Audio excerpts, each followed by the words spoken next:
Good morning students, आपका स्वागत है मेरे चैनल लर्न हिंदी विद सुमन में। आज हम पढ़ेंगे कविता के बहाने, जिसके कवि है कुंवर नारायण।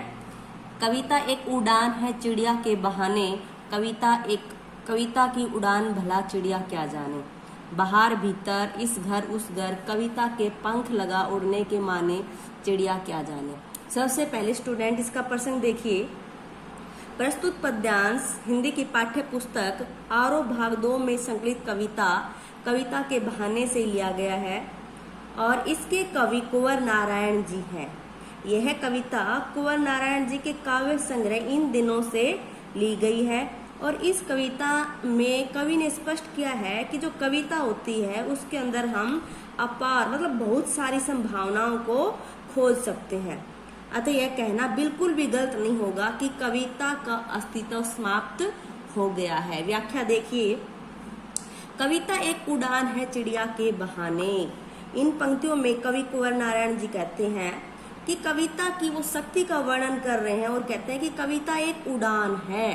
कविता एक उड़ान चिड़िया के बहाने की कविता एक उड़ान है जहाँ चिड़िया की उड़ान सीमित होती है, क्योंकि चिड़िया जब आकाश में उड़ती है तो उसकी एक सीमा होती है, उसके बाद वो वापस आ जाती है। लेकिन जो कविता है उसकी उड़ान सीमित नहीं है, असीम है। क्योंकि कविता में जब कवि कविता लिखता है तो वो पता नहीं उसके अंदर क्या क्या कल्पना करने लग जाता है और उसकी कल्पना का कोई अंत नहीं होता। कविता की उड़ान भला चिड़िया क्या जाने। इसलिए कविता की जो उड़ान है और जो चिड़िया की उड़ान, इन दोनों में तुलना की गई है कि कविता हमेशा उड़ती रहती है, लेकिन जो चिड़िया है वो एक सीमा तक जाकर वापस आ जाती है। बाहर भीतर इस घर उस घर, कविता के पंख लगा उड़ने के माने, चिड़िया क्या जाने। कवि कहता है कि जो कविता होती है उसके भाव असीम होते हैं और कविता न केवल घर में पढ़ी जाती है बल्कि वो घर से बाहर भी, घर के बाहर जो भी गतिविधियां होती हैं उन सब का वर्णन कविता के द्वारा किया जाता है। भाव क्या है कवि का? कवि कहना चाहता है कि कविता घर परिवार की जो समस्याएं हैं उनका उद्घाटन करती है, तो कभी वो घर के बाहर के वातावरण का बहुत ही मार्मिक वर्णन करती है। कविता के पंख लगा उड़ने के माने, चिड़िया क्या जाने। कविता के साथ तो कल्पना के पंख लगे होते हैं, इसलिए जो कविता है उसकी उड़ान असीम है। लेकिन जो चिड़िया है, चिड़िया की जो उड़ान है वो असीम नहीं है। वो कविता की उड़ान को कैसे पहचान सकती है? जहाँ प्रकृति का क्षेत्र ससीम है वहाँ कविता का क्षेत्र अनंत और असीम है। विशेष देखिए स्टूडेंट्स, यहाँ इस पहरे में कवि ने कविता और चिड़िया की जो उड़ान है उसका बहुत ही सुंदर मनोहारी का मतलब होता है मन को हरने वाला सुंदर वर्णन किया है।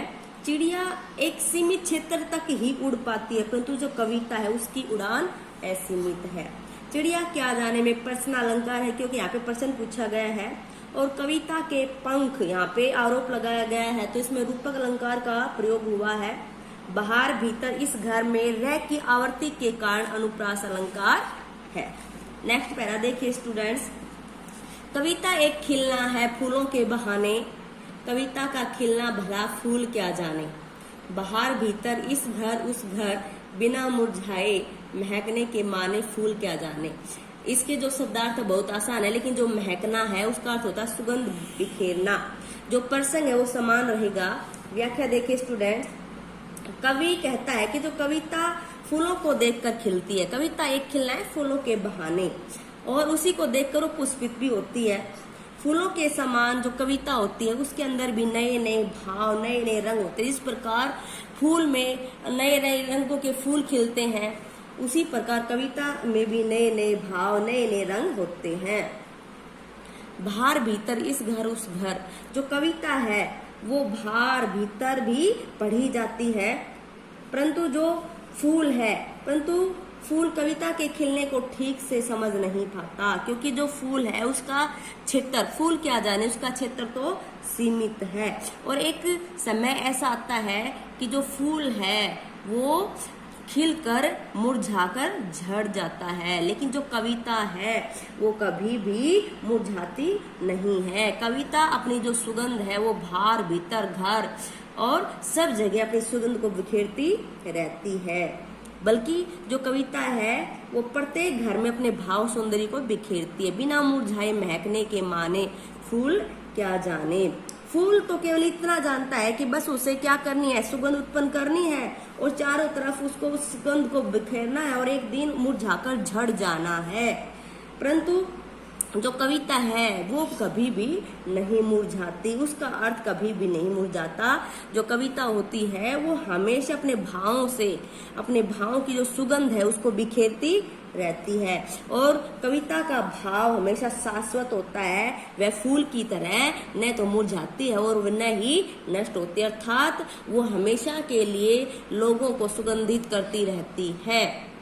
विशेष देखिए, इस पद्यांश में कवि ने कविता और फूल की तुलना बहुत ही सुंदर ढंग से की है और कविता की तुलना में जो फूल है वो ससीम है, क्योंकि कविता अनंत और असीम है। कविता अनंत काल तक पढ़ी जाती है। फूल क्या जाने में प्रश्न अलंकार है और जो संपूर्ण जो पद है इसमें अनुप्रास अलंकार की छटा दर्शनीय, मतलब इसमें देखने को मिलेगी। भाषा कैसी है, सरल सहज है।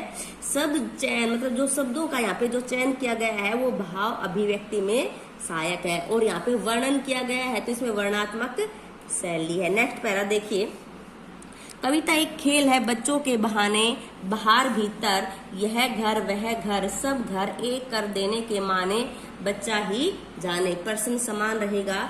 व्याख्या देखिए, कवि कहना चाहता है कि कवि बच्चों की जो क्रीड़ाएं मतलब बच्चों के जो खेल होते हैं उनको देखकर अपनी कविता के अंदर भी शब्दों के माध्यम से वो खेलता है।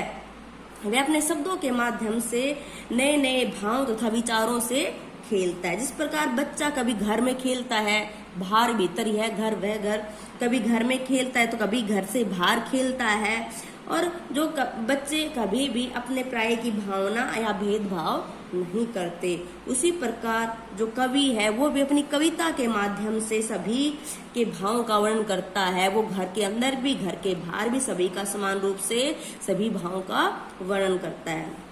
और बच्चों के जो खेल होते हैं उस खेल से भी कवि प्रेरणा लेता है, क्योंकि सब घर एक कर देने के माने, क्योंकि बच्चे खेल खेल में सभी को अपना बना लेते हैं और खेल खेल में बच्चे एक दूसरे को अपना बना लेते हैं और एक दूसरे से वो जुड़ जाते हैं।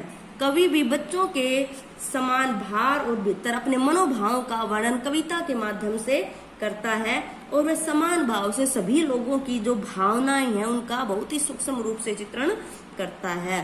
कहने का अभिप्राय क्या है कि जिस प्रकार बच्चे एक दूसरे को जोड़ते हैं, एक घर से दूसरे घर को एक बना देते हैं, उसी प्रकार कवि भी अपनी कविता के द्वारा लोगों को जोड़ने का काम करता है। विशेष देखिए, यहाँ कवि ने बच्चों में पाई जाने वाली जो स्वाभाविक आत्मीयता है उसका वर्णन किया गया है, क्योंकि बच्चे किसी में भी भेदभाव नहीं करते, वो सभी को अपना समझते हैं।